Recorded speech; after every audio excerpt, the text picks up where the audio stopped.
Au tout début, quand on a commencé notre rassemblement, notre église, Quartier-Ville à l'époque, tout le monde est toujours, parce qu'on entendait toujours, moi, dans les églises où j'allais, j'entendais toujours les pasteurs dire, lisez vos Bibles, c'est important, il faut étudier la parole. Et puis, mais le seul lieu où on l'entendait un peu travailler, c'était le dimanche. Le dimanche, c'est pas mal la seule réunion de la semaine que tu vas réellement pour entendre la parole de Dieu.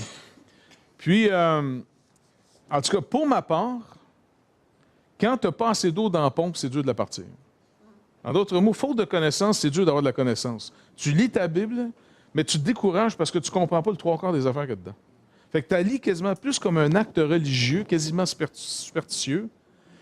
Et à la limite, tu supplies le Seigneur de te parler, donc tu espères que ça te parle, mais tu ne sais pas trop si tu as bien compris, mais tu vis plus de ce que ça t'a dit, mais tu ne peux pas vérifier si tu es bien sûr que c'est ça que le texte dit.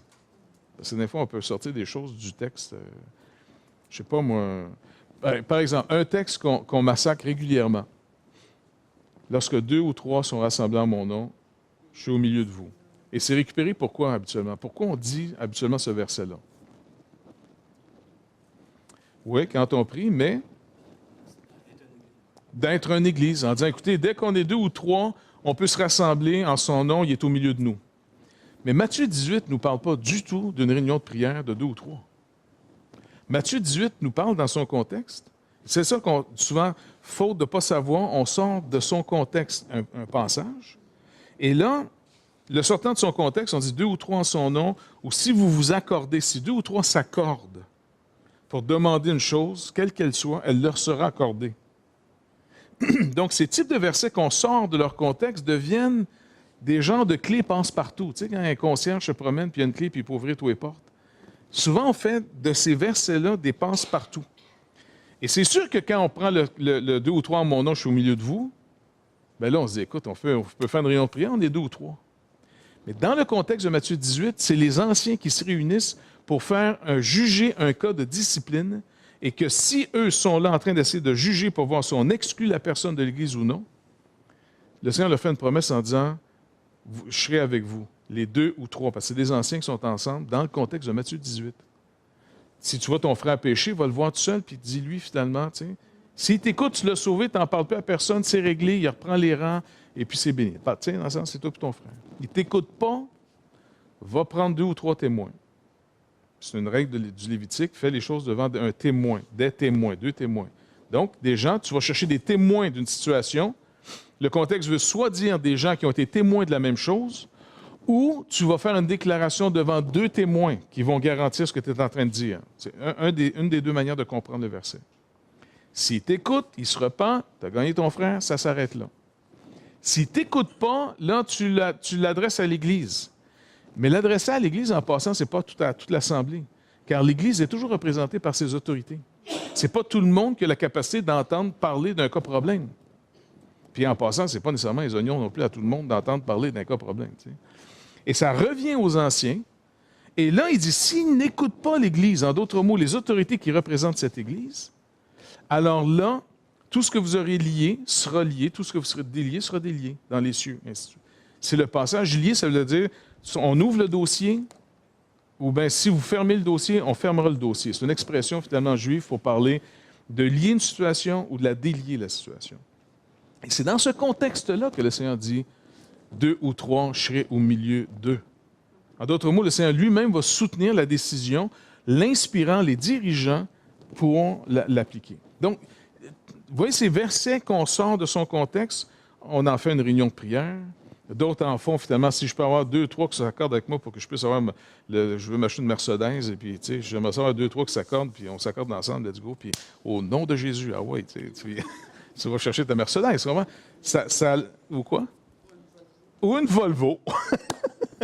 Peu importe la voiture que vous aimez. Donc, ça n'a aucun rapport. Ça, en passant, si vous voulez avoir une voiture, il faut la demander au Seigneur. Vous n'avez pas besoin de 2, 3 autres avec vous pour la demander. Le Seigneur dit, fais-moi connaître tes besoins. Puis le besoin, le Seigneur peut juger comment il donne. Oui? On peut-tu poser des questions? Oui, on peut poser des questions. Je vais répéter pour la caméra. Okay? C'est juste, un coup qu'on a la signification, Ouais. ou Le sens ou la bonne interprétation. l'interprétation, est-ce qu'on peut avoir différentes applications? Est-ce qu'on peut l'appliquer à d'autres sujets? L'application, c'est encore l'interprétation. Et en passant, on ne peut pas dire qu'il y a une interprétation, plusieurs applications. C'est qu'en d'autres mots, si tu as bien compris le texte éclaire plusieurs situations. Ce qu'on dit, faire plusieurs applications.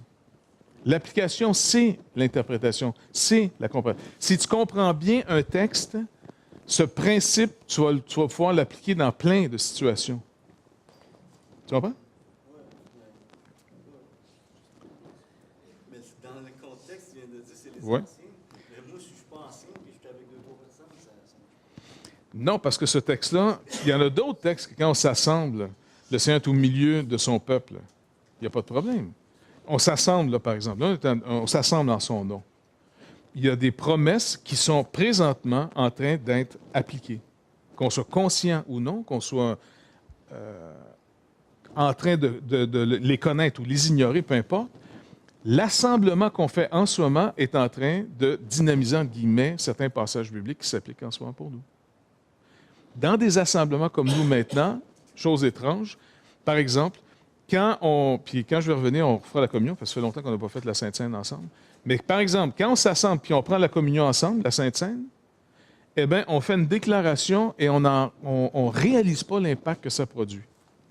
Ça produit un impact dans le monde surnaturel parce que c'est une proclamation de la mort du Seigneur jusqu'à ce qu'il vienne. Et la mort du Seigneur, c'est chargé, c'est un concept, c'est chargé de plein de connaissances. Plus on connaît ce que ça veut dire, c'est pas plus ça va marcher. C'est plus tu es en train de comprendre ce qui est en train de marcher quand tu es en train de prendre la communion. Donc, en passant, c'est un enfant qui comprend à peine ce qu'il fait quand il prend la communion avec nous parce qu'il a accepté le Seigneur dans sa vie, puis on lui dit, écoute, si tu comprends que c'est parce que Christ est mort pour toi que tu peux avoir l'assurance d'être pardonné, d'être finalement un enfant de Dieu, tu peux venir prendre la communion avec nous, comme pour le baptême. Quand il y a une compréhension assez claire, tu sais, il n'y a pas besoin d'avoir 18 ans, là. Quand il y a une compréhension assez claire, on peut dire, OK, maintenant, tu peux passer par le baptême. On te l'explique c'est quoi. Maintenant, tu peux prendre la communion, tu sais ce que tu es en train de faire. Mais un jeune qui commence, même un adulte qui n'a pas été si enseigné, quand il prend la communion, ce n'est pas ce qu'il comprend qui est en train d'agir.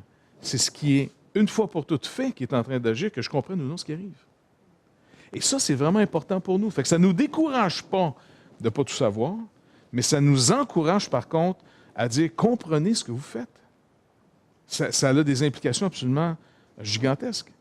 Donc, quand on se rassemble, étrangement, il y a une présence de Dieu qui est omniprésente en passant.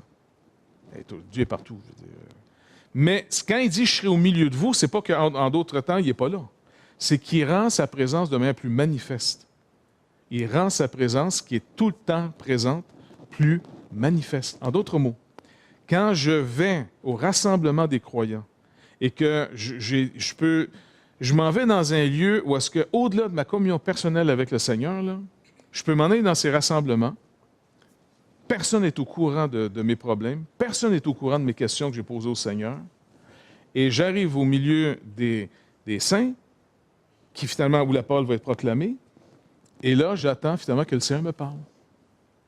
Je viens dans une attitude que je crois ce qu'il dit.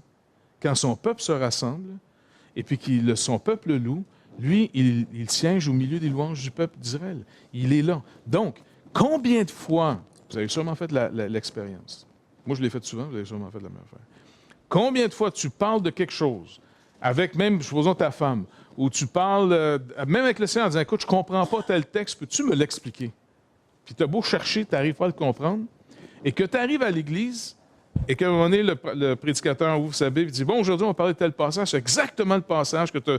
Là, tu n'en reviens pas, tu dis, attends, le gars dit à tout le monde, ça, c'est un message pour moi, désolé, merci, c'est pour moi. Et parce que le Seigneur, finalement, te parle.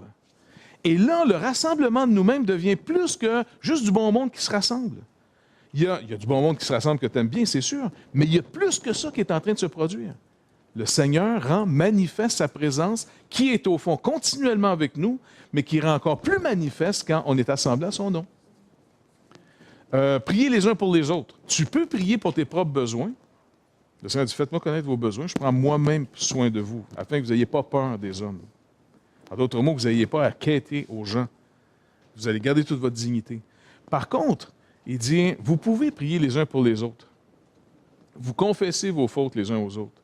Et en priant les uns pour les autres, en confessant nos fautes les uns aux autres, Jacques nous dit, afin qu'on soit guéris. Il y a carrément des maladies qui peuvent être en voie de guérison rapide lorsque finalement on s'accorde avec ces principes. Comment ça marche? Je ne le sais pas. Je peux juste vous dire une chose, ça marche. Comment ça marche? Je ne sais pas. Peut-être un jour on va découvrir comment ça marche, mais je ne sais pas du tout. Dieu reste souverain sur ses dons de grâce. Mais l'Église devient le lieu sur toute la terre où il encore une fois manifeste cette grâce de manière très spécifique à un monde dont il donne sa grâce à tous les jours. Parce que s'il fallait que Dieu traite le monde simplement sur le niveau de la justice, okay? Si, par exemple, Dieu dit la semaine prochaine, pendant 7 jours, je vais traiter tout le monde légalement. Une semaine. Je ne fais rien par grâce qui est une faveur non méritée. Je vais tout vous donner en fonction du bien ou du mal que vous allez faire. Et personne ne va y échapper pendant une semaine de temps. Honnêtement, la semaine prochaine, il n'y a plus personne qui vit sur la terre. C'est fini, on oublie ça. Je veux dire, il n'y a rien qui bouge. Il n'y a plus rien. Parce que si tu tenais compte de nos fautes, qui vivrait? Donc, est-ce que Dieu est en train de traiter ce monde en toute justice aujourd'hui? Jamais de la vie. Jamais de la vie. Il retient sa justice car qui vivrait? Et à ce monde qui vit aujourd'hui, il est traité dans une grâce qu'on appelle la grâce commune. Le Seigneur fait lever son soleil sur les bons comme sur les méchants. Parce que c'était la grande question des Juifs. Vous vous rappelez quand certains sont venus voir Jésus une fois à Jérusalem? Il y avait eu une catastrophe. Une tour s'était brisant, une tour s'était écroulée, puis elle a tombé comme dans un marché, puis elle a tué une trentaine de personnes.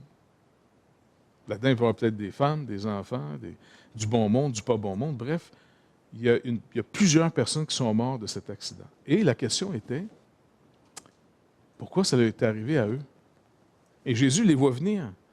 Il dit, est-ce que vous pensez que ça leur est arrivé parce qu'ils sont plus méchants que les autres? Il dit non. Puis le Seigneur ne nous donne pas la réponse. Il nous donne une réponse plus importante à une question qu'on ne s'est pas posée. Il dit, par contre, si vous ne vous repentez pas, si vous ne changez pas d'avis, si vous n'êtes pas prêts à changer d'avis sur ce que Dieu dit présentement, vous périrez tous de la même manière. Fait que là, il est là en disant, bon, d'accord. Fait qu'il nous montre que quand quelqu'un meurt, ce n'est pas le résultat de sa vie. Ce n'est pas le résultat de sa vie. Car sa vie, on pourrait toujours dire, toutes nos vies, même les vies des gens non sauvés, toute vie humaine en ce moment est l'objet de la grâce de Dieu. Nous sommes l'objet non pas seulement de la grâce commune de Dieu, mais on est devenu le sujet de la grâce spécifique de Dieu en ce que le voile nous a été déchiré et on a cru en son Fils unique. Et ça, c'est un miracle absolument incroyable. Et donc, c'est pour ça que dans les textes bibliques, il faut y revenir sans arrêt pour se laver. C'est comme un eau pure, il dit, de se laver de toutes les fausses idées qui vont, ma perception naturelle va produire, le monde me bombarde tous les jours, de concepts, d'idées, mais comment je peux vérifier? Puis il faut que j'arrive finalement, continuer au texte. Fait que le texte que finalement que je vais enseigner, ça va être le sermon, pas sur le sermon sur la montagne, ça c'est Marc qui l'a enseigné, mais les paraboles. Mais à Nîmes, je vais enseigner quand même le sermon sur la montagne, parce que je pense que souvent, c'est mal compris. Le sermon sur la montagne, donc Matthieu chapitre 5 à 7, c'est pas mal comme... Matthieu seul rapporte tout ça. T'sais. Luc en rapporte certaines portions dans d'autres contextes. Et puis, Matthieu, finalement, lui, va nous donner un petit peu comme l'éthique, l'enseignement, la compréhension, la justice du royaume de Dieu. OK? Et... quand il commence en disant, bon, voyant la foule, Jésus monta sur la montagne, et après qu'il se fut assis, ses disciples s'approchèrent de lui. Et dans cette image que Matthieu nous donne, là, il nous dit, regardez bien, il y a une foule qui arrive. Jésus la voit, cette foule arrivée, il va monter sur une montagne. Certains la situent un petit peu, là, c'est en Israël, ceux qui ont fait des tours en Israël. Là, vous vous rappelez, c'était quand on arrive là, du côté du lac, là, on a arrêté une deuxième fois là aussi encore cette année. Là.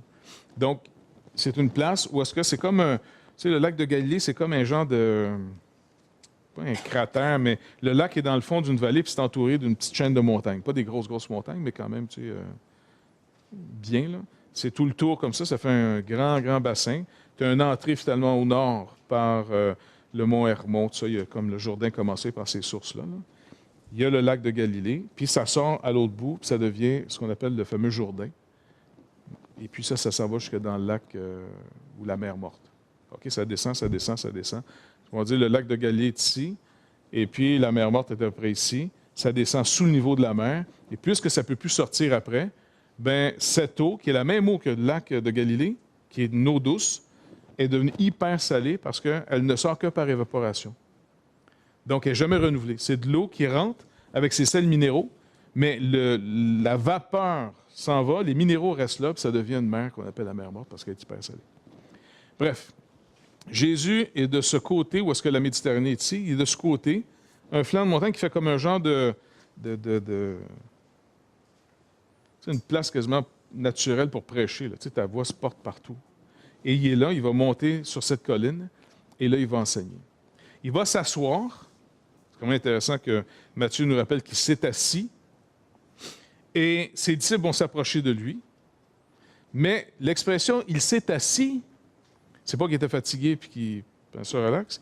C'est une expression ou c'est une manière rabbinique de montrer qu'un maître va parler. Quelqu'un en autorité parle, il s'assoit. Parce que souvent, les serviteurs vont rester debout quand ils vont parler. Tandis que lui s'est assis, c'était quand même la coutume de l'époque, c'est une manière de montrer.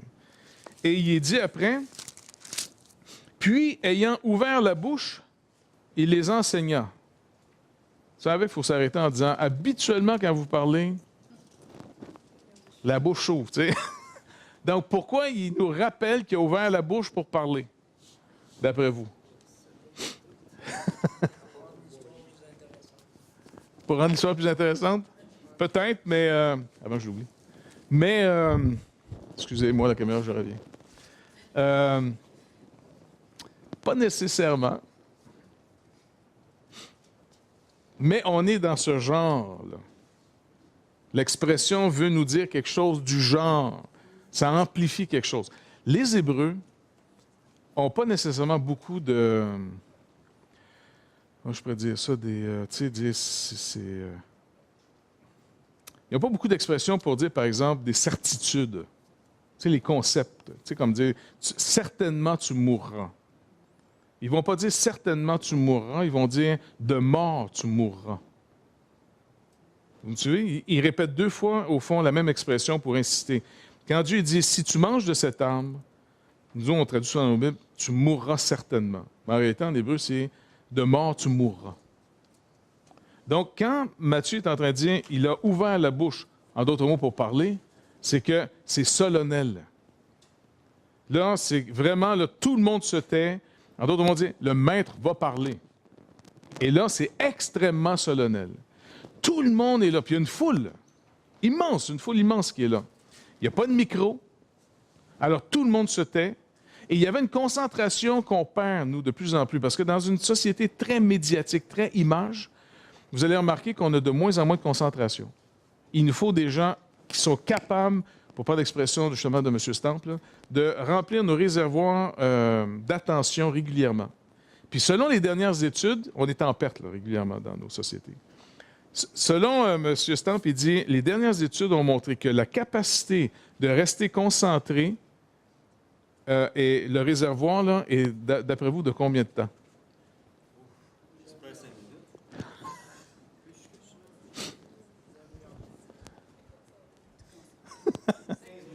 Comment? 1 minute. Ouais. Si quelqu'un est monocorde et pas intéressant et il parle comme ça, dans 1 minute d'ici, mais il y a des gens qui parlent comme ça, puis là, le tic.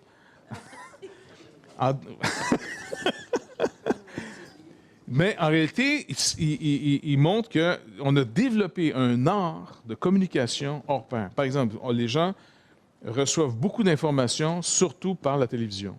Vous allez remarquer, enlevez le son et regardez combien de temps l'image reste fixe sur quelqu'un. C'est vraiment pas long. Dans 1 minute, tu as passé souvent à plusieurs plans. On te réveille en réalité. On te redonne tu sais, on te ressort sans arrêt. Donc, à cette époque, vous êtes dans une culture qui mémorise. Nous, on n'est plus dans une culture qui mémorise. Les gens mémorisaient des textes entiers. Et l'enseignement de Jésus, en passant, que les apôtres ont ramené ici, c'est des gens qui ont mémorisé ce que le Seigneur disait. Parce que le Seigneur ne disait pas des nouveaux messages sans arrêt. Ce message, par exemple, ici, là, de Matthieu, là, quand il commence les béatitudes, il a dû le dire à plusieurs reprises, comme un bloc. Parce que les gens qui sont dans la foule, qui sont en train d'écouter, le gars là, qui est en bas de la colline, là, comment il l'entend? Il y a toutes sortes de gens qui répètent à relais dans une foule. Qu'est-ce qu'il dit? Il proclame. C'est pour ça qu'il y avait une manière d'enseigner, il fait une déclaration. C'est pas qu'il voulait faire le spécial. C'était la manière de dire, il n'y a pas de micro à cette époque-là. Il faut que le monde entende jusqu'en bas. Il fait une déclaration, puis là, tu entends tic, tic, tic. Les gens le font. C'est comme ça que des milliers de gens peuvent être enseignés par un gars. Tu as beau avoir une belle voix, puis une voix forte, mais surtout quand tu es à l'extérieur, ta voix se perd vite. Donc, il y avait tout un système. Et là, on honorait. Fait que les apôtres, eux-mêmes, quand ils entendaient le maître parler, et le Seigneur a eu quelques messages. Il y a eu quelques messages. L'élaboration, finalement, de toute sa doctrine s'est fait surtout par après. Parce que le Seigneur, qu'est-ce qu'il a voulu faire d'abord dans son ministère? Il est le but de la loi. Il n'est pas venu annuler la loi, il est venu accomplir la loi. Donc, dans ce contexte ici, son message du royaume de Dieu en disant « Le roi vient d'arriver », ça c'est la promesse qui est faite, le roi vient d'arriver. Jésus, c'est le roi. Et quand il dit que ton règne vienne, bien, le régnant arrive. Inévitablement, le royaume avec lui. Avant, la terre et tout ce qu'elle contient, avec tout l'univers, appartient à qui? Et alors, là, il y a des concepts. Avant que Jésus arrive, qui a le règne? Qui règne sur le monde? Dans nos concepts, on pense, parce qu'il y a des livres qui ont popularisé, que Satan semble régner sur le monde. Mais en réalité, c'est faux. Bibliquement, c'est Dieu. C'est Dieu qui règne. Et Satan, dans la hiérarchie, a usurpé une autorité. Laquelle, d'après vous? Pas celle de Dieu. Tu ne peux pas usurper l'autorité de Dieu. Pardon? Celle d'Adam. Satan a usurpé l'autorité déléguée à l'homme. Les humains. Assujettis toutes choses. Dominés sur toutes choses. Le règne leur appartenait et ils ont brisé une alliance et Satan est, au fond, celui qui est devenu l'usurpateur. C'est pour ça que l'Épître aux Hébreux nous dit le monde qui vient n'est pas soumis, ne sera pas soumis aux anges. Pourquoi? Sous-entendant que présentement, il est sous des influences d'anges ou d'êtres surnaturels, démoniaques. C'est pour ça que Paul dit, vous n'avez pas à lutter contre la chair et le sang, mais contre les esprits dans les lieux célestes méchants. Des esprits méchants dans les lieux célestes. Et c'est pour ça qu'il faut prier pour les autorités civiles, car où ils deviennent convoités par un pouvoir ou un autre.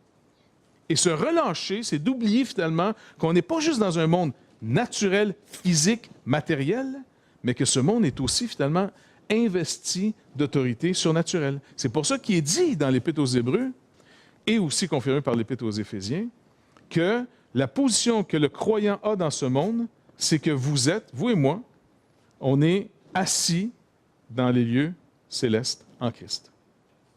On est assis dans les lieux célestes en Christ. Donc, quand je parle d'expression « être assis », ça veut donc dire quoi? Il ouvrit la bouche pour parler. Donc, n'oubliez pas, toute position qui est décrite veut dire quelque chose, de plus que juste quelqu'un qui est assis. Qu'est-ce qu'on entend par « vous êtes assis dans les lieux célestes en Christ ». Oui, on a de l'autorité, on est en place. En d'autres mots, votre travail pour arriver là est fini. Vous n'avez pas à grimper là. Vous n'avez pas à mériter d'être là. Vous n'avez pas à prier d'être là. Vous n'avez pas à être assez spirituel pour être là à un moment donné. Dès le moment que vous êtes né de nouveau, vous êtes là. L'œuvre est accomplie. Vous êtes assis en Christ. Vous n'êtes pas debout. Parce que dans le temple, il n'y avait pas de place pour s'asseoir. Quand Christ est entré et dit qu'il a offert le sang, tu sais, de son sang, il est entré dans le sanctuaire céleste, et il dit, et, après avoir offert son sang, il s'assit. Il s'est assis. Le souverain sacrificateur, à chaque année qu'il venait, puis c'est un arrêt d'eau parce qu'il mourait toute la gang sans arrêt, et à chaque année, il ramenait le sang, il ramenait le sang, il ramenait le sang. Et jamais personne ne s'est assis dans ce temple. D'abord, il n'y avait pas de place à s'asseoir.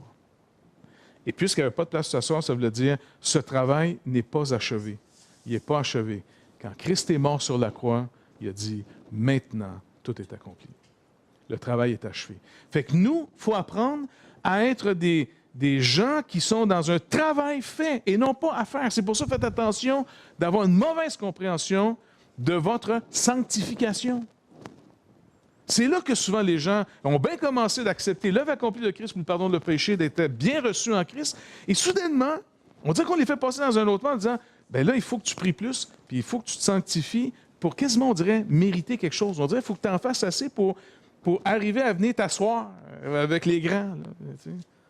Non, non, non, que vous priez ou non, que vous vous développiez ou non, que vous réalisiez pleinement votre appel ou non, si vous êtes en Christ, son travail à notre égard est complètement fait, parfaitement accompli. Nous sommes des régnants assis en Christ. Il faut comprendre que même les textes bibliques, là, dans les lettres de Paul, sont écrites, ces lettres sont écrites finalement d'une manière à ce qu'elles nous montrent. Paul commence toujours avec l'indicatif. Il va indiquer, il va montrer sans arrêt ce qui a été fait pour nous, ce qu'on est. Il ne nous dit rien de dire, il y a ça, n'oubliez pas, vous êtes ça, puis il y a ça, puis vous êtes ça, puis vous êtes ça. Et après, surtout l'Épître aux Éphésiens, c'est encore plus clair, il dit là, après avoir passé 3 chapitres pour expliquer tout ce qu'on a en Christ, tout ce qu'on est en Christ, il dit maintenant, en d'autres mots, il dit maintenant que vous avez bien compris ce que je viens de vous dire, là, comportez-vous d'une manière digne de ces choses. Réalisez qui vous êtes. Vivez en fonction. Vivez pas pour mériter ces choses. Vivez comme vous les avez, ces choses. Laissez-vous pas avoir. Laissez-vous pas mettre à nouveau sous la tyrannie finalement des hommes, ainsi de suite. Vous avez été affranchis. Et donc, c'est pour ça que Jésus, finalement, il faut comprendre son ministère. Voici le roi, Dieu s'incarne, et Dieu ne prend pas le pouvoir en tant que Dieu. Dieu n'a jamais perdu son autorité. Le livre de Job nous le montre. Hey, Satan, t'étais où? Je me suis promené sur la terre. Ah ouais, OK. As-tu vu mon serviteur Job? Il est incomparable. C'est incroyable. Hein? Vous vous rappelez? Puis là, Satan dit, oui, mais écoute, c'est sûr qu'il est incroyable, ton Job. Tu le bénis tellement. Enlève-y la bénédiction. Tu vois, il va te maudire comme tous les autres. Non. Ben écoute, d'accord, enlève-y tout ce que tu es. Et Satan, comme de fait, vous vous rappelez, il enlève tout. Deuxième, il revient, tu sais, on voit la scène 2. Hey, t'arrives d'où? Ben, je me suis promené sur la terre. Puis mon serviteur Job, as-tu vu? Oui. Non, mais écoute, un homme, là, il est prêt à tout donner pour rester en vie. Il dit, écoute, tu me forces à le perdre pour rien. Est-ce que vous réalisez que Job est en train de passer des épreuves pour rien? Dieu a bien dit pour rien. Là, tu me cherches à ce que je le perde pour rien. Le gars, il vient de perdre tous ses biens, il vient de perdre ses enfants pour rien. C'est comme si Job était au courant de ce qui se passait, il peut dire à Dieu, calme-toi Dieu, arrête. Écoeure-les plus, arrête de le narguer. Moi, je ne suis pas dans l'histoire. Lâchez-moi, les gars. Tu comprends? Et c'est Dieu qui est provocateur. C'est même pas Satan. C'est Dieu qui nargue Satan. Dieu nargue le malin en disant, hey, hein, tu veux? Satan n'est pas le roi que Jésus doit déloger. Satan est un usurpateur qui sait que nous, notre alliance avec Dieu, qui faisait de nous des régnants, est brisée. Il le sait que cette alliance est brisée. Dieu, là, il est comme dans l'histoire des Nombres, où un roi, un jour, c'est du peuple des Moabites, là, c'était le roi des Moab, attends, comment il s'appelait? Bref, il va chercher Balaam. Comment il s'appelle, le gars? Bref, un de ces rois-là. Il va chercher un devin, Balaam, un voyant. Et puis, pour qu'il maudisse le peuple d'Israël. Il l'envoie chercher. Et puis, l'Éternel parle au devin en question, à Balaam, en disant, non, tu n'iras pas. Ça, c'est mon peuple. Non, tu ne te mêles pas de ça, tu ne touches pas à ça. Donc, ça veut donc dire qu'il y avait, en dehors du peuple d'Israël, des voyants. Et l'Éternel semblait leur donner des paroles. En passant une étude vraiment intéressante là-dessus, c'est Don Richardson sur l'éternité dans leur cœur. Et il montre comment beaucoup de missionnaires sont arrivés pour une première fois dans des peuplades qui n'avaient jamais entendu parler de rien d'autre que ce qu'ils vivaient, avaient été préparés Il raconte l'histoire, entre autres, une histoire incroyable. Un gars arrive dans une tribu, je pense en Amazon ou dans Papouasie, je ne sais pas où, presque isolé, tu sais.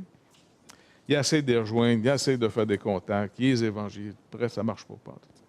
Puis un jour, le gars est assis à l'ombre d'un bananier. C'est un bananier, ça a des feuilles assez grosses, des fois. Fait qu'il est assis là, tranquille, puis il s'en va lire sa Bible, puis il est en train de lire sa Bible. Noire de même, page blanche. Et à un moment donné, il y a un gars qui le regarde, ameute le village au complet. Tout le monde s'en vient. Et il regarde le gars. Lui, il se demande en disant, écoute, qu'est-ce que j'ai fait, t'sais? Il approche, il se met à arracher des pages de Bible, de sa Bible, manger les pages de la Bible. Il a lâché ma Bible. Je veux dire, c'est en train de scraper sa Bible au complet, tu comprends-tu? Ils avaient finalement une légende qu'un jour, les dieux enverraient un homme, mais blanc. Il semblait que ce n'était pas des blancs qui étaient là. Et cet homme aurait une banane avec des feuilles blanches dedans. Et quiconque mangerait de ces feuilles vivrait pour toujours. Fait que le gars est en dessous d'un bananier. Il leur parle de Dieu. Il a appris leur langue. Il essaie de... Tu sais, les autres ne veulent rien savoir. Et puis, juste qu'il le voit assis en dessous d'un bananier en train de lire sa Bible.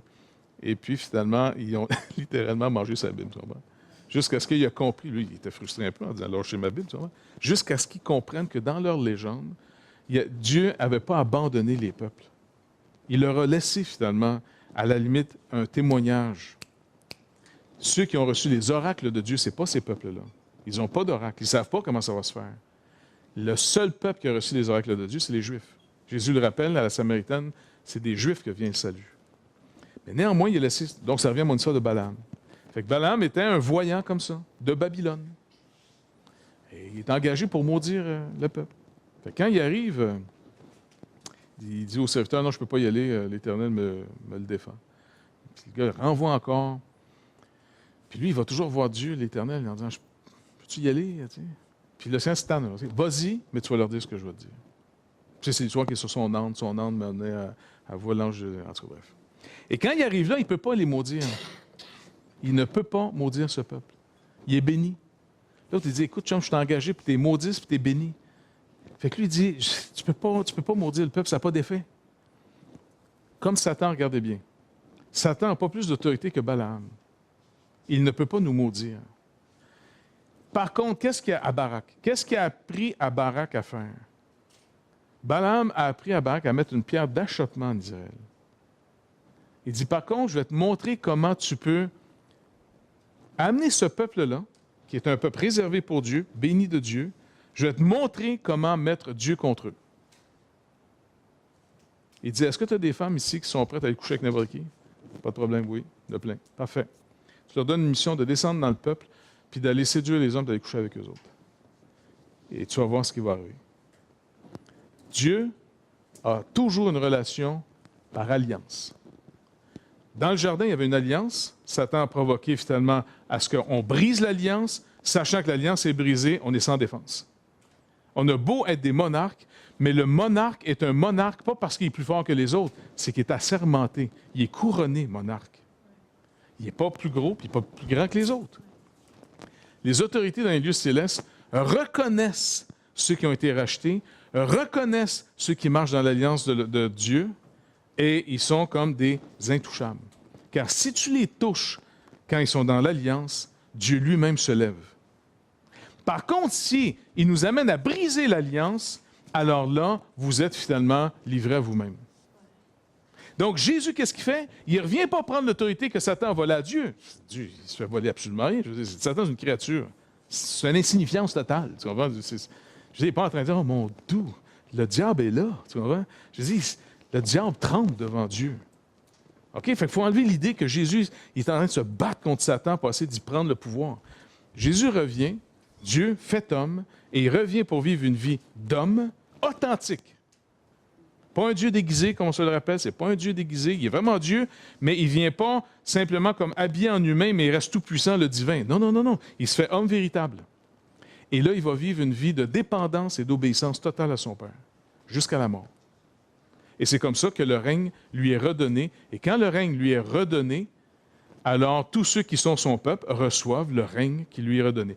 Car d'où vient qu'on a pu, en dehors de Jésus-Christ, d'où ça vient qu'on est des pécheurs mortels, livrés finalement à l'atmosphère, n'importe quoi peut nous arriver, ça vient pas de nous. Ça vient de celui sous la fédération de qui on était, Adam. Lui ayant perdu ce qu'il a perdu, il l'a perdu au nom de tous. Quand Christ est venu et qu'il a pris et qu'il a reçu du Père à nouveau la royauté parce que complètement accompli l'alliance, il ne l'a reçu pas que pour lui, mais pour tous ceux qui sont en lui. Et c'est pour ça, naître de nouveau, et non pas s'améliorer, mais naître de nouveau fait que tu nais de lui, tu reçois automatiquement de lui tout ce qu'il est. Comme quand tu es né d'Adam, tu n'as pas besoin d'être méchant pour mourir. C'est pas à cause de nos péchés personnels qu'on meurt. Tu as des écœurants qui vivent vieux. Tu sais, des vieux schnouks qui font mourir plein de monde autour d'eux autres, mais ils n'en meurent pas, eux autres, tu comprends? Tout le monde dit, quand est-ce qu'il va mourir? Le vieux a été écœuré de le voir, tu comprends? Sa femme s'est suicidée, elle ne pouvait plus, ses enfants sont en drogue, ils n'en peuvent plus, ils ne peuvent plus le voir, personne ne veut le voir. Ça meurt à 103 ans. Ça a fumé le cigare, ça a mangé du bacon à tous les matins. L'autre, sa femme, gentille, comme toute végétarienne, tu sais, puis je dis, elle en est morte, la pauvre. Ça n'a rien à voir avec nos fautes personnelles. Rien à voir avec nos fautes personnelles. Si je suis mortel, je le suis parce que je suis simplement né du mauvais gars. Adam. Tout ce qui est né en Adam, Paul dit, meurt. Mais tout ce qui est né en Christ vit pour toujours. Fait que c'est pour ça qu'on prêche l'Évangile aux gens en disant, écoute, je suis pas en train de t'écœurer, tu es une mauvaise personne, et puis tu devrais venir dans notre gang, nous autres, on est les bonnes personnes. Non, non, nous autres, on est les mauvaises personnes qui ont compris qu'on était les mauvaises personnes, tu comprends-tu? Et puis qu'il y a un sauveur qui est venu. Fait qu'on est des malades que quand on a vu le médecin passer, on s'est dit, au secours.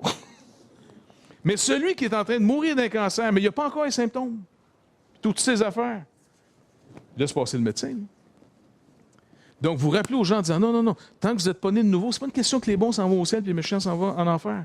Tant que vous n'êtes pas né de nouveau, vous n'êtes pas dans celui qui a reçu le règne pour l'homme en tant qu'homme. Vous êtes à côté, vous allez périr. Point final, une barre. C'est tout. C'est comme ça. Et c'est pour ça que Paul nous rappelle sans arrêt, rappelez-vous ce que vous êtes en Christ. C'est pas vous qui êtes ça, c'est ce que vous êtes en Christ. Un pécheur n'est pas méchant d'abord. Il est pécheur d'abord. Et il va rendre manifeste son état pécheur plus tard. Éventuellement, ça va se rendre manifeste. Par la maladie, par le caractère, par le manque d'éthique, par tout ça. Il va montrer qu'il est déficient. Et ça va devenir évident qu'il y a quelque chose qui ne va pas pantoute. Mais c'est par nature. Est-ce que vous me suivez? Ça, c'est tellement important qu'on le comprenne. Donc, Jésus, qu'est-ce qu'il vient faire? Il va faire le sermon sur la montagne. Puis je vais finir avec ça, regardez bien. Il dit d'abord, heureux les pauvres en esprit, car le royaume des cieux est à eux.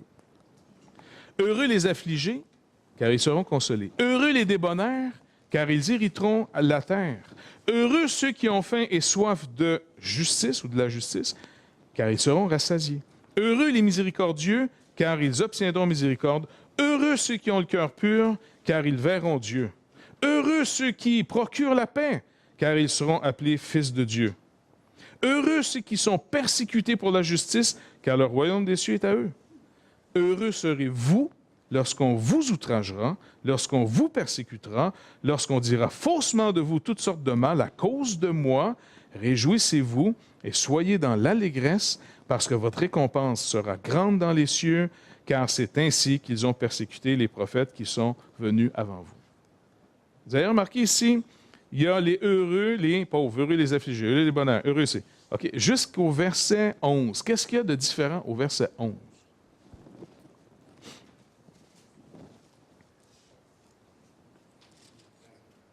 Il est toujours marqué, dit heureux, ça commence par heureux.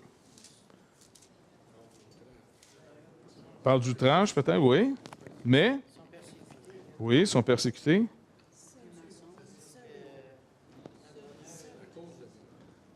Là, avez-vous remarqué qu'ici, il vient de s'adresser à eux. Il parlait de manière, quand il dit, par exemple, heureux les pauvres en esprit, il ne dit pas heureux vous les pauvres en esprit. Il dit heureux les pauvres en esprit, heureux les affligés, heureux les débonnaires. Et là, il arrive après en disant, maintenant, heureux serez-vous. il est en train de décrire finalement qui d'abord et avant tout dans les premiers heureux. Pardon? Les disciples? Non, parce que je pense que les disciples, quand il s'adresse à eux, il dit « Heureux serez-vous ». Donc, il ne s'adresse pas d'abord à eux comme étant des conditions à remplir en passant « Vous devez d'abord devenir pauvre en esprit pour que le royaume des cieux vous soit donné ». Il n'est pas en train de dire heureux, vous qui vous mettez à devenir des bonheurs. Si vous êtes assez des bonheurs, vous allez hériter la terre. » Mais c'est comme ça que les gens l'entendent.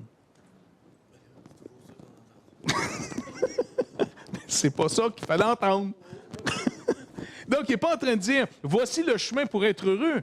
Il est en train de faire un constat d'une réalité, et à ces gens à qui il s'adresse ici, d'un constat d'une réalité qui s'impose, il leur dit « Vous allez être heureux ». Donc, il ne parle pas aux disciples nécessairement parce qu'il semble leur adresser la parole juste au verset 11, en disant « Heureux serez-vous ». Attends, là, c'était qui les autres tout à l'heure? C'était pas encore vous. Ça va devenir vous, mais c'était pas encore vous. Il est en train de carrément décrire le Fils de l'homme. C'est lui le heureux là-dedans, par excellence. C'est lui qui est en train d'être nous. C'est lui, c'est notre substitut. C'est celui qui dit, voici, si normal, en d'autres mots, là, il n'est pas en train de dire, voici le chemin à suivre pour devenir heureux. Si vous voulez devenir heureux, devenez pauvre en esprit. Si vous devenez assez pauvre en esprit, le royaume des cieux va vous être donné. Non, non, ce n'est pas le chemin à suivre. C'est, voici présentement la parole du bonheur à qui elle s'adresse. Heureux, vous, si vous êtes dans cette situation. Et le seul qui peut être dans cette situation, c'est celui qui est vivant au milieu des morts. C'est celui qui est uni à Dieu au milieu des ennemis de Dieu. La vraie brebis au milieu des loups. Et il dit, si vous êtes réellement de Dieu à 100%, aujourd'hui, vous êtes obligatoirement une personne affligée, vous êtes obligé, vous faites partie de ce monde qui se vante et se glorifie de ce qu'il possède en connaissance, mais plutôt quiconque est en relation avec Dieu dépend entièrement de lui. Donc, dépendre entièrement de quelqu'un, c'est d'être un mendiant, un pauvre. Il y a plusieurs termes en grec pour parler de pauvre. Il y a un terme en grec pour quand on parle de pauvre, c'est l'ouvrier qui arrive à peine à payer ses fins de mois. Tu sais, quelqu'un qui dit, je ne sais pas, je dirais à quelqu'un, c'est qui est riche ici? Oui, peut-être, là, tu sais, je ne lève pas vos mains. Là, mais supposons que la plupart des gens, qu'est-ce qu'ils disent? Est-ce que quelqu'un est pauvre? C'est dire, du monde qui n'arrache un peu financièrement. La majorité, même les riches vont lever la main en disant, n'arrache, je joue au-dessus de mes moyens. Tu sais, pour faire du cash, il en sort plus qu'il en rentre. Bon, tu sais, j'en arrache. Comment? Oui, la bourse est à terre, puis le reste avec. Fait que là, la plupart des gens se mettent là-dedans. Alors ça, il y a un nom, un mot pour ça. Et c'est pas ce mot ici. Les artisans étaient des pauvres parce qu'ils travaillaient toute leur vie. Et eux, si quelqu'un est obligé de travailler toute sa vie pour pouvoir vivre, il est considéré par la parole de Dieu un pauvre. Un riche dans la parole de Dieu, c'est quelqu'un qui a pu à travailler et qui va vivre le restant de ses jours et il n'est pas menacé par rien. Donc, en général, la plupart de nous autres, on est classés dans la gang des pauvres. Parce que si tu arrêtes de travailler aujourd'hui, combien de temps tu peux faire à plus travailler? S'il n'y a pas le chômage, il n'y a pas d'autre chose, tu meurs. Tu comprends? Il ne parle pas de ce genre de pauvre. Il parle littéralement d'un pauvre que si on ne vient pas à son secours, il ne sera pas capable de manger. On parle d'un pauvre qui a plus ce qu'il faut pour subvenir au minimum de ses besoins. Mais qui est là dans cette situation? Jésus. Je ne peux rien faire de moi-même. Il s'est mis dans une situation d'homme véritable. Et l'homme véritable que Dieu a créé, c'est un homme qui dépend entièrement de Dieu. Il est riche en apparence, mais il n'y a pas de scène à lui. Le royaume de Dieu est pour ceux qui ressemblent à qui? Oui, mais dans le sens, tu sais, dans Matthieu 18, il dit, n'oubliez pas, le royaume de Dieu est à ceux qui leur ressemblent, les enfants. Un enfant, là, comment? Pas un autre certain. C'est encore drôle. L'enfant, il n'est pas en train de dire, regardez, le royaume de Dieu est pour ceux qui leur ressemblent des enfants. Puis combien de fois on a essayé de dire, regardez, soyez innocents comme des enfants. Les enfants sont purs. Ceux qui ont des enfants se disent, my God, je ne sais pas ce qui est arrivé au mien, mais il me semble qu'il ne fit pas la catégorie. Tu sais, il se chicane sans arrêt, il ment, tu sais, t'es là en disant, qu'est-ce qu'il a fait à celui-là? Je veux dire, tu sais. Donc, il n'est pas en train de dire, regardez comment ils sont purs. Ça, c'est notre interprétation et ce n'est pas l'interprétation biblique. Quand il dit, regardez les enfants, il est en train de dire, regardez comment ils sont dépendants. Ils n'ont pas une scène d'eux autres. Ils ne peuvent rien faire sans eux autres. Bon, aujourd'hui, on a une petite allocation, là, mais un jeune enfant, si vous allez vers un nourrisson, il est encore plus évident que si on ne le nourrit pas, il en meurt. Il est incapable de pourvoir à lui-même. Le Seigneur est en train de dire, si vous ne devenez pas comme des enfants, si vous ne devenez pas des dépendants de moi, vous n'avez pas compris. Et combien de fois on s'est fait des vies chrétiennes où on ne dit pas aux gens de devenir dépendants de Dieu, on dirait qu'on leur dit, soyez capables. Montez à la côte. Tenez le drapeau en haut, au vent, ça va? Priez plus. Mais pas prier plus en disant, faites mieux connaître vos besoins au Seigneur. Non, c'est comme un genre de marathon de prière. Tu sais, je priais 45 minutes un matin. Demain, 50. 50. Je tape mon 50 demain. Comme si c'était quelqu'un qui fait du jogging, tu sais. Puis là, tu parles juste un peu plus lentement au Seigneur. Jésus, gloire à toi. Ça va essayer d'étirer le temps pour dire, moi, le faire, mon 50 minutes, tu vois? C'est mais je vous le dis, c'est pathétique, mais ça vient nous séduire, ce système-là. Tu entends des gens dire, moi, je passe un minimum de 4 heures en prière. Là, tu es là, oh my gosh, Dieu ne va même pas m'entendre. Je n'ai même pas eu le temps d'allumer rien. Ça, tu veux dire que c'est... Tu sais, non. L'œuvre est accomplie. Vous êtes assis dans les lieux célestes en Christ. Et là, c'est d'apprendre à vivre une nouvelle sorte de vie en dépendance. Venez aux eaux du salut. Là. Venez acheter sans argent. C'est pas merveilleux, ça, d'acheter sans argent? Mais combien de gens viennent acheter de la réponse aux prières par « Seigneur, rappelle-toi que j'ai persévéré. Rappelle-toi que j'ai donné ma dîme. Rappelle-toi, Seigneur, que je prie et j'aide les autres. Rappelle-toi, là, écoute, qu'est-ce que tu veux de plus? » Il y en a qui vont même dire « Je jeûne. » Tu regarde, je jeûne. Ça t'émeut? Y a-tu quelque chose? Veux-tu répondre, s'il vous plaît? Puis le Seigneur dit non. Méchant! Et il y en a des chrétiens qui, le gasket leur saute régulièrement parce qu'ils pensent acquérir par cette forme de vie un droit sur Dieu. Même pire, ils enlèvent à Dieu le droit sur eux. Hey, tu n'as pas le droit de me traiter n'importe comment, Dieu. Et pourtant, le Seigneur n'a pas dit, finalement, dans Isaïe, puis même dans Ézéchiel, dans plein de passages, hey, est-ce que je ne suis pas le potier qui peut faire ce qu'il veut avec son argile? Y a-t-il un vase qui peut dire à Dieu, attends, qu'est-ce que tu fais là? Tu m'as fait de même? Je suis pas d'accord. Ça va? Puis quelqu'un, je suppose, imaginez-vous, vous entendez votre vieux schnook, là, il est rendu à 103 ans puis il n'est pas mort encore. Et puis vous avez une bonne personne qui va mourir bientôt parce qu'elle a un cancer. Tu dis, écoute, Seigneur, si tu veux un mort, on peut te donner des références. On a une liste ici que ça. Le genre humain s'en porterait mieux. On ne les tuera pas, mais si toi tu veux les tuer. Ça va? Mais du bon monde. Des enfants. Quand des enfants sont mal, vont mourir, ça nous met à l'envers. Qu'est-ce qu'on dit? C'est pas juste. Depuis quand c'est juste mourir? Vous voyez, ce système-là, il est en dedans de nous autres. Et c'est de ça que le Seigneur va nous délivrer. Donc, quand il parle dans un premier temps, il n'est pas en train de montrer, voici le chemin pour être béni. Maintenant, voici, si vous êtes ce que vous devez être dans ce monde, en d'autres mots, une personne vraiment attachée à Dieu, vous êtes en ce moment un affligé. Le système vous tombe dessus, c'est obligé. Vous n'êtes pas en train de mentir avec les autres pour que ça marche. Vous allez vous faire tomber dessus. Mais n'oubliez pas, les affligés, je veux juste vous rappeler, vous allez être consolés.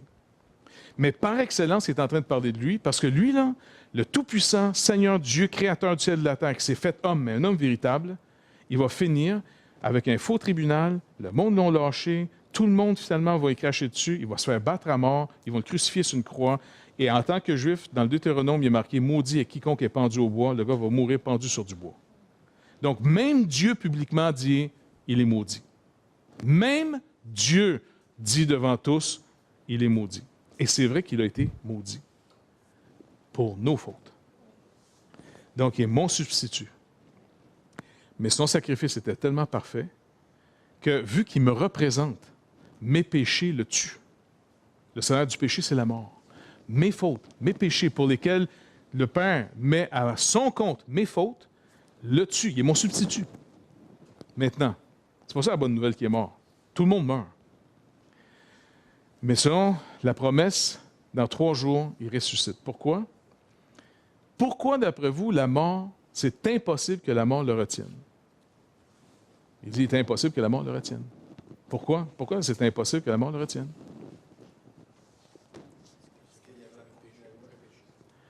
Mais à son compte est mis nos péchés. Donc, il est devenu péché à cause de nous.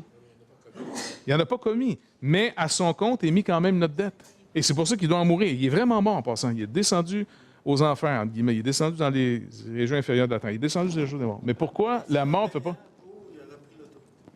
Non, quasiment. N'oubliez pas, il est un substitut. Il prend ma place. Mes péchés, tant qu'ils sont là et qu'ils sont en vigueur et qui n'ont pas été payés, l'ont fait mourir. Mais quand il a donné sa vie pour nous, il a vraiment donné une rançon, une vie pure. C'est un peu ce que vous dites, là, mais mieux que ça. C'est que, pas à cause qu'il était sans péché, c'est à cause que le sacrifice était agréé du Père. Et il est toujours dans la tombe, mon substitut. 3 jours plus tard, il me représente toujours.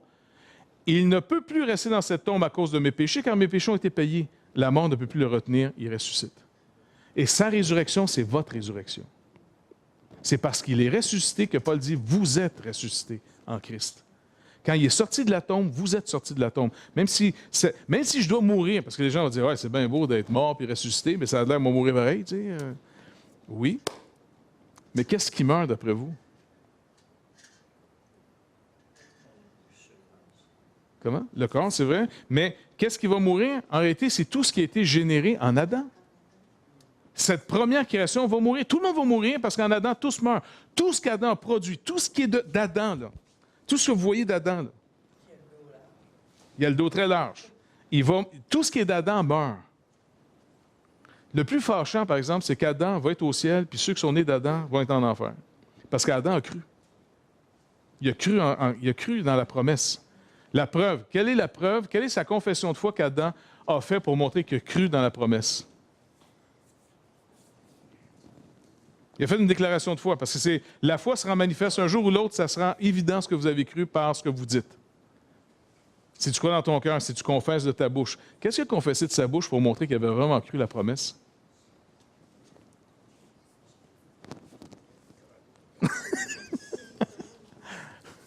Ça, c'est pour remplir vos petits réservoirs. Je sais que vous travaillez 40 heures, mais vous venez de travailler encore plus. Qu'est-ce qui a été de la déclaration qu'Adam, il est sauvé? Il a fait une déclaration de foi. Il a parlé à sa femme. Non, mais il a dit quoi, ça? Il a-tu dit de quoi à sa femme? Dieu a dit finalement, Adam, tu sais, tu as été fait de la poussière, tu vas retourner à la poussière. C'est la mort. Mais Dieu a fait une promesse qu'Adam a cru. La foi vient de ce qu'on entend. La foi, c'est pas juste que je me fais à croire que ça va aller bien, là. La foi, c'est de dire, je vais faire confiance à ce qui vient d'être dit. Qu'est-ce qu'il a dit à la femme? De elle va sortir la postérité. Exactement. Et de sa postérité qui va sortir de la femme va écraser la tête du serpent et lui sera blessé mortellement. Il aurait pu dire, non, de elle, là, il va lui donner un autre nom, parce que d'abord, il l'a appelée Isha. Parce qu'elle est sortie de Ish. Il ne l'a pas appelé Adama, il l'a appelé Isha. Parce qu'il s'appelait Adam. Le féminin d'Adam, c'est Adama. La boîte. C'est ça que ça veut dire, la terre. Donc, il ne l'a pas appelé Adama, il l'a appelé Isha. Il vient d'inventer un mot que la plupart de toutes, j'ai fouillé dans tous les dictionnaires hébreux que j'ai pu trouver, c'est un thème obscur. Ils ne savent pas trop ce que ça veut dire, sinon comme une noblesse, quelque chose de beau. Et il s'est qualifié en voyant la femme, avant la chute, là, il s'est qualifié, il s'est vu. Avant ça, il ne s'était jamais vu. Mais quand il a vu la femme, il a vu ce qu'il était et il a aimé ça, ce qu'il a vu. Contrairement aujourd'hui, on n'aime pas ce qu'on voit, car l'autre est notre reflet. Et là, finalement, il a aimé ça. Après la chute, par contre, il n'a pas aimé ça, ce qu'il a vu. Il est devenu accusateur. Et là, il aurait pu rester dans l'accusation en disant, bon, ben voici le nom m'a donné, la mère de toi est mort. Tu comprends? Madame Problème. il aurait pu en disant, hey, tu nous as mis dans le schnook, pas à peu près. Hein? La prochaine fois que tu approches un arbre, là, parle-moi-en même pas. Pense-y même pas. Tarte aux pommes, j'en veux pas. Donc, il aurait pu finalement vraiment se venger sur elle en disant, j'aurais dû pas t'écouter. Ça nous arrive des fois, nous, les maris, de dire « Je le savais qu'il fallait pas que je t'écoute, je le savais que j'avais raison. Regarde, on s'est tombé de route, là. » Pas ma femme. Jamais de la vie. Mais je prends des exemples dans les autres pays, ailleurs.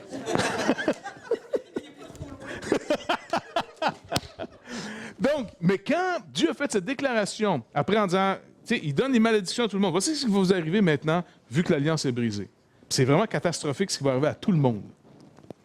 Mais il fait une promesse, Dieu, que de la femme qui a été séduite et qui a fait tomber l'homme, c'est vrai, mais de cette même femme, plutôt qu'elle devienne le bouc émissaire, ce qu'on fait souvent en religion, en passant, vous avez remarqué, quand les religions deviennent très intégristes, la femme, tout de suite, ça paraît. Fait mesurer la révélation, la compréhension biblique de l'œuvre accomplie, la manière que les hommes traitent les femmes.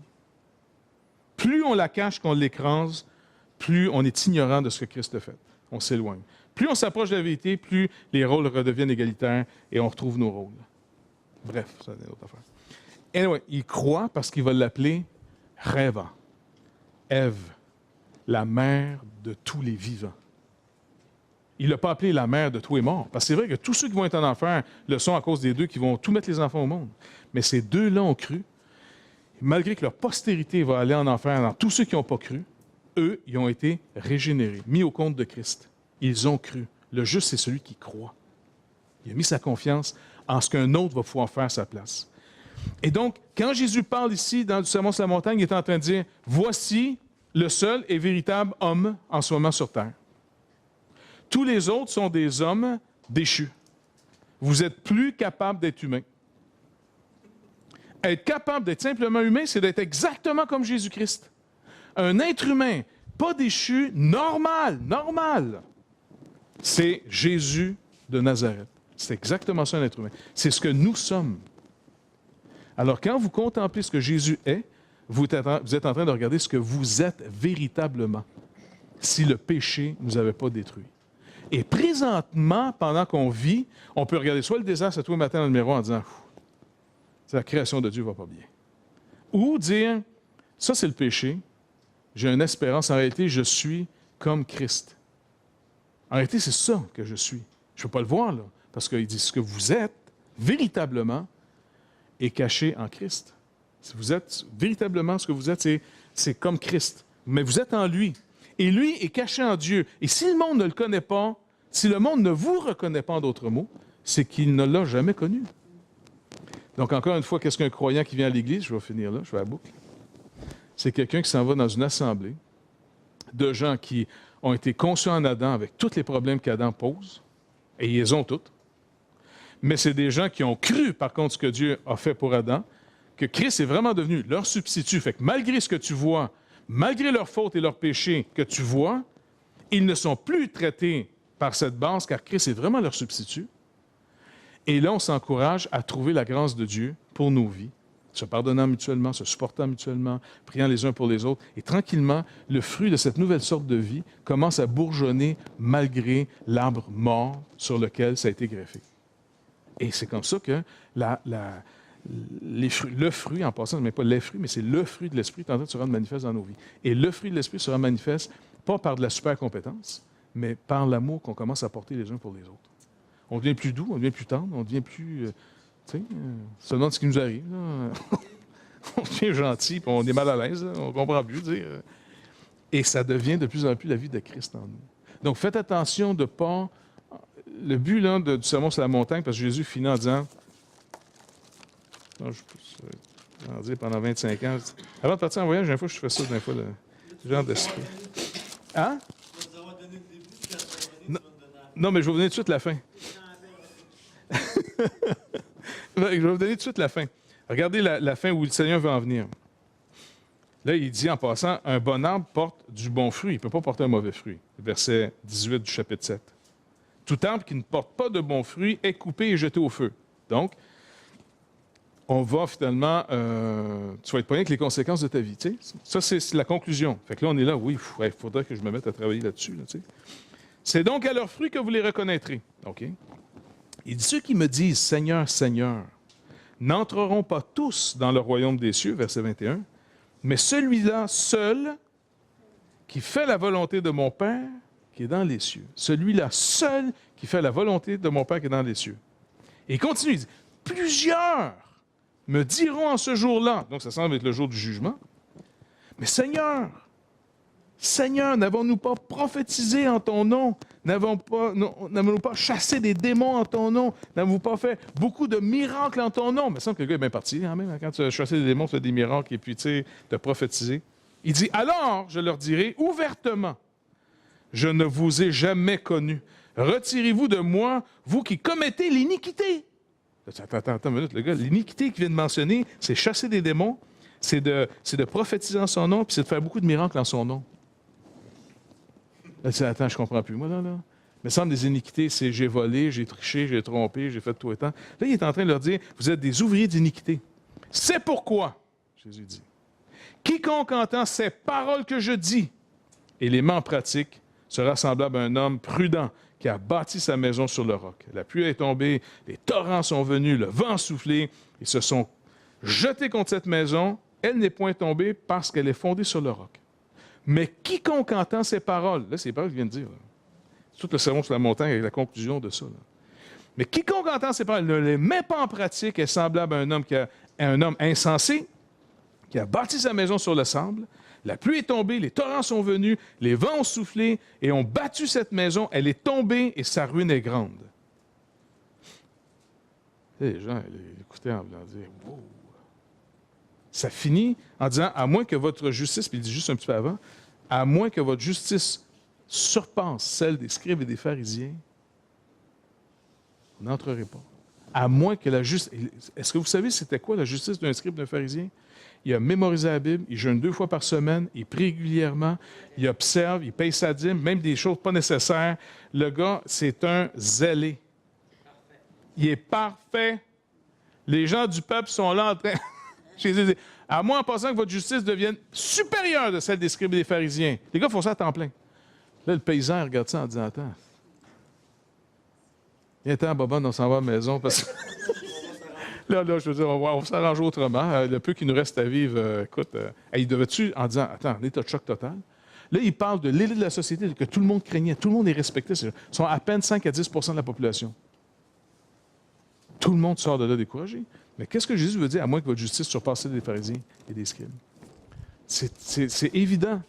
Il veut simplement dire, est-ce que vous avez compris que vous êtes tous faits? Là, tu es là en disant, c'est une bonne nouvelle, ça? Non, ça, c'est la mauvaise nouvelle qui annonce la bonne nouvelle après. La bonne nouvelle, c'est par contre, je suis venu vous donner une nouvelle sorte de vie, et cette nouvelle sorte de vie que je vais payer, elle est à mon compte pour toujours. Vous ne pouvez plus jamais être perdu après. Et durant que ça va commencer, je vais vous la faire commencer ici sur Terre, et en plus, dans votre ancienne condition. Je vais vous la faire commencer dans un désert, dans une condition de nature pécheresse. Vous allez rester pogné comme vous êtes, mais je vais venir... Vous me faites confiance, je viens, et tranquillement, je vais vous montrer comment on va apprendre à vivre cette nouvelle sorte de vie. Avant de vous donner votre nouvelle nature, il va nous donner la régénération d'abord. Et comment on manifeste de plus en plus cette nouvelle nature, pas en devenant plus parfait que les autres, en devenant plus compatissant, plus humble, plus... Écoute, je ne sais pas comment vous expliquer ça. Tu as de l'amour parce que tu sais... Ton frère que tu vois en avant de toi, là, ben c'est toi. Tu sais, c'est peut-être toi dans tes mauvais jours, mais c'est toi pareil. Personne ne peut dire, j'ai jamais pensé ça, moi. Tu comprends? Tu sais, quelqu'un qui est violent, puis qui... Tu sais, hey, quelqu'un était vraiment violent, puis ça, t'es... Puis tout le monde, tu sais, il te montre les faits, puis on est tous bouleversés, tu sais. Mais honnêtement, ça t'a pas déjà passé à la tête d'arracher la tête à quelqu'un? On l'a pas fait. Mais, tu sais, des fois, derrière le volant, là, tu dis, my gosh, qu'est-ce qui est arrivé à mon homme nouveau? Where are you in the car? Tu comprends? T'as l'impression que c'est un monstre qui est en train de conduire. Des fois, je m'en vais à l'église, puis, tu sais, je peux, tu sais, comme un peu pressé, puis, tu sais, en avant, coudon. Dors-tu, là, tu sais, puis là, à un moment donné, des fois, ma femme dit, Jeffrey, tu sais, tu vas être vieux, toi aussi, un jour. Ça va? Je dis, attends, c'est peut-être pas un vieux pantoute, puis tu sais, j'ose plus dire que c'est une femme, là, parce que des fois, c'est des gars aussi. Puis à un moment donné, j'ai eu cette réflexion en disant, attends, moi, je suivais quelqu'un, puis tu sais, la personne n'allait pas vite, puis bon. Puis là, je me disais, attends, T'as quoi s'en va à l'église, cette personne-là? Moi, je m'en vais prêcher. Là. C'est peut-être le chrétien qui respecte les limites. C'est ça, qui respecte les limites contrairement au pasteur. Hein? Pas de ça. Non. Mais qui cherche la place, qui n'est pas trop sûr c'est où. Et puis là, il me semble que mon message, ça va être soyez bons les uns envers les autres. Puis tu viens de. Tu sais. Puis excusez-moi, c'est pas le gars qui est en arrière de moi, ça, tout à l'heure. Qui, Fait que ça nous remet un peu les pendules à l'heure. Tu sais, ça nous. On s'attend les uns les autres après. Mais tu es moins scandalisé par les péchés des gens après. Tu sais, quelqu'un dit sais-tu qu'est-ce qu'il a fait? C'est en voulant dire écoute, j'ai assez de problèmes avec moi, là. Ça ne me tente pas de récolter les problèmes des autres. Si on peut l'aider, peut-tu l'aider? Non, je n'ai pas l'intention d'aider, mais j'ai des bonnes nouvelles à dire à son sujet. Pas intéressé, cher. Pas intéressé, ça ne me tente pas en tout. Parce que tout ce qu'il peut avoir comme problème, je sais que c'est latent dans ma propre vie. Donc, je demande à Dieu la grâce à tous les jours de réaliser que je suis assis dans les lieux célestes, il a payé ma dette, il me dit calme-toi, fais attention, il y a plein de pièges. Le piège est dans la justice propre. Vous êtes à votre pire lorsque vous êtes à votre meilleur. Parce que vous ne voyez plus, vous avez perdu de vue qui Christ a sauvé. Puis quand tu n'es vraiment pas dedans, souvent tu es plus gentil. Tu sais. Parce que là, tu te dis, écoute, ça n'en fera pas trop à craindre. Fait qu'il faudrait être capable de rester comme capable de voir qu'on est pourri sans l'être. Parce que ça pourrit la vie des autres quand on est trop. Être capable de rester conscient, reconnaissant de ce que Christ a payé. Rappelez-vous la purification de vos anciens péchés. Pour dire, hey, en tout cas, il m'a vraiment sauvé, c'est béni. Et puis après ça, dire, comment on peut s'aider les uns les autres? Là? Surtout quand ça va pas bien et quelqu'un a de la misère. Comment on peut s'aider? Comment on peut arrêter d'être scandalisé par quand quelqu'un va pas bien? T'sais? Ça peut tous nous arriver n'importe quand. Fait que le sermon sur la montagne, c'est à moins que votre justice surpasse celle des scribes et des pharisiens. Jésus est vraiment celui qui est décrit. Il dit, maintenant, heureux serez-vous, parce que je vous amène dans cette nouvelle sorte de vie, ça va vous entraîner dans des problèmes. Mais rappelez-vous, si à cause de moi on fait ces choses, vous ne réalisez pas le bonheur qui vous attend à cause de ça. Et une vie, c'est vite passé.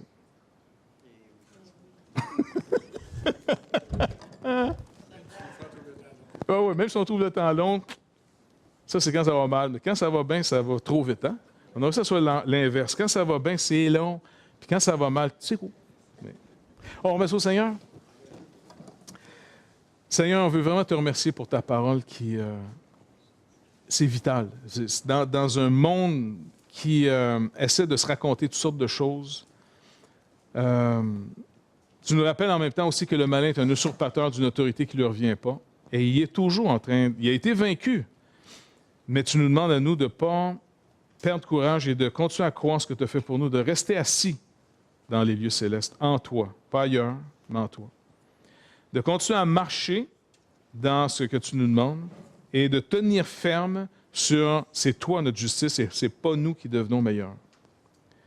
Et Seigneur Dieu, tu dis que dans peu de temps, tu vas finalement vaincre. Tu vas rendre... Tu pas vaincre, tu l'as déjà vaincu. Tu dis que tu vas mettre Satan sous nos pieds. Dans pas grand temps. Pour l'instant, de juste persévérer, de ne pas s'en faire, de continuer à se soutenir les uns les autres. Si quelqu'un est faible, que ceux qui sont plus forts les encouragent, les soutiennent, de s'aimer les uns les autres.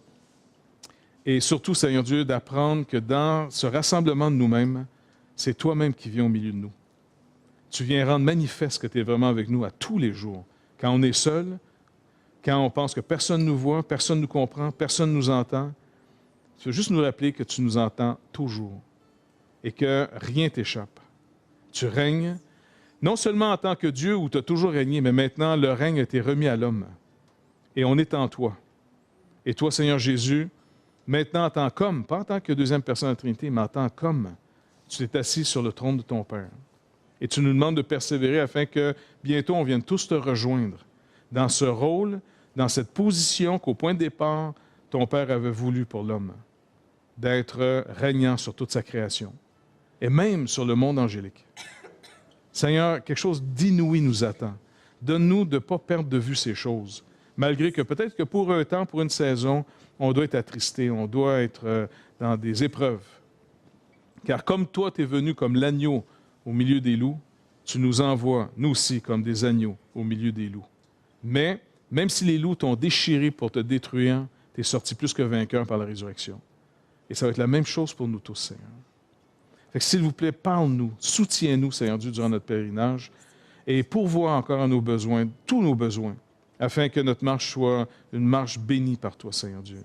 Malgré les épreuves, qu'on soit dans la joie parce qu'on puisse voir que tu t'occupes véritablement de nous. Seigneur, s'il vous plaît, ouvre nos yeux pour qu'on puisse voir la lumière, ouvre nos oreilles pour qu'on puisse entendre les paroles du livre et que notre cœur soit pas un roc, mais vraiment une terre tendre, meule, qui puisse recevoir la semence de la parole de Dieu, afin que nos vies continuent à rendre manifeste ce salut. Sois béni, Seigneur Dieu.